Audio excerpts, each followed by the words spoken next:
toilet and the sink in the bathtub, and new plumbing put in, make it nice and modern. Now, why wouldn't you rip out the shower? I mean, rip out the tub and install the shower?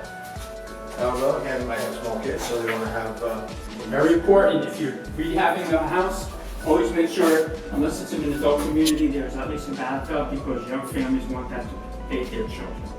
gotta rip out the tub, Put a new one in. put a new one in.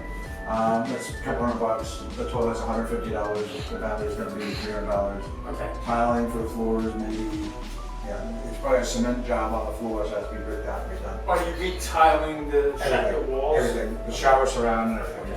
If I'm not changing the plumbing behind where the shower is, maybe $4,000.